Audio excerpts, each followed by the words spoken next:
أجابني رب السماء والذي في الذي السماء ومنه خاد للسماء ونعم مالي السماء.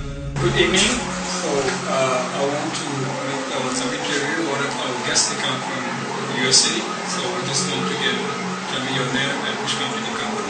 My name is dynast Amir. I'm from America, the state of Georgia, the city of Atlanta. So this is your first time you coming here to Nagano Touba, or? No, this is my fourth. This is my fourth time coming to the grandmother. Okay, like you can come to Nagano Touba. What kind of motivation that you get? Actually, I was researching racism in Islam, and Sheikh Obama came up just somehow as far as the in the search engine. So I found out, started reading some about Sheikh Obama and Ibrahim Fall. The only issue is there's not a lot of information in English. So I have a buddy in Senegal. I reached out to him and asked him some about Sheikh Obama and Ibrahim Fall, and he started to explain to me. And then I asked him, what is this Maga Touba, or this Grand Maga and Touba? And he told me a little bit about it as far as just the celebration of Sheikh Obama, and I told him that I would come to the next one. So that was 4 years ago, and I've been coming ever since. So can you tell me something is a secret? What is the secret of shamanism, for example? Can you give me the secret of shamanism? The secret? Yeah, of mouridism. Well, number one, first and foremost, mourides are Sufis. And I guess Sufism is the spiritual path of Islam. That's what attracted me to it. And when you say Sufi, we are Muslims by definition, not by faith, meaning that we are peaceful people. And in Sheikh Obama, him being, because rarely do we see images of black Muslims in power, or black Muslims who've had a great influence on the world, like Sheikh Obama. I mean, we have, Louis Farrakhan at the Nation of Islam. Malcolm X is another one.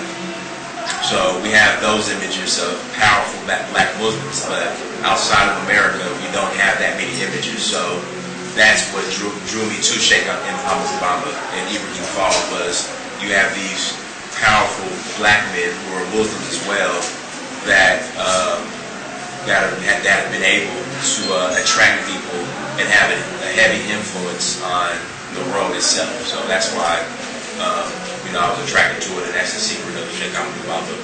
Okay, you are Muslim, or like you want to? I will become a Muslim, but again, when you call yourself a Sufi, you're a Muslim by definition. So you don't have to take. You're born a Sufi. You're born a Muslim. You have the definition of Muslim or Islam existed before Muhammad read the Quran. You already had the term Islam. You already had the term Muslim. It's actually in the Bible. Jesus said, "Peace be blessed be the peacekeepers, blessed be the Muslims." So that term existed before, I guess, the religion Islam as we know it today. So by definition, we're all Muslims. We're all born into Islam, but you have the religion that's tied to it. Yeah, you mean like you want to join in the Islam? Well, I would want to become. Definitely. I want to become a mouride, but I'm already a Muslim. If that makes sense. If you're a Sufi, you're born a Muslim. You don't need to join a specific sect to become a Muslim, because by the definition of Sufism, you're already a Muslim. So that's what I'm trying to convey. Right. I mean, like in New York or like USA. So can you give me some information about that? We used to hear some many Buddhism style they used to go around there. They live in different province, different cities. There's a big mouride community in Atlanta. There's a pretty big mouride community there. I've reached out to them. I know some of them, but primarily they're in Atlanta. A lot in Washington D.C., in New York. More on the East Coast. There's a very, very strong mouride community. Okay.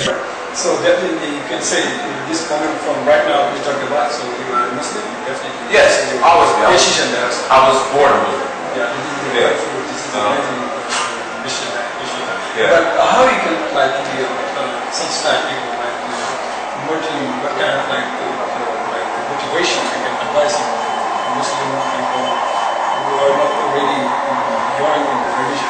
I think, John Henry Clark, who is a great teacher, black teacher in America, he criticizes, I guess, organized religion, especially the relation that black people have to it. But John Henry Clark, he gave a thumbs up, or he approved the Islam in Senegal, and he approved Coptic Christianity out of Ethiopia. So I told myself I'm going to be, join a sect of Islam that it will be here in Senegal. If I were to become a Christian, I would do it out of Ethiopia as far as a Coptic Christian. So, he has a great influence on me. I mean, his word is legit. So if he signed or co-signed mouridism here in Senegal, then by all means, I'm going to be joining the Muslim sect. I'm going to be a mouride. Okay. Well, the definition of Islam, yes. religions. Yes. Can you just explain or give us an explanation and maybe clarify something, some aspect? Okay. When you say you're Muslim, you're one of peace.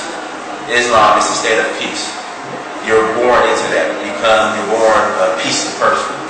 So again, before Muhammad recited the Quran, you already had Islam. You already had Muslim. But then they attached Islam to the Quran. Now it became an organized religion.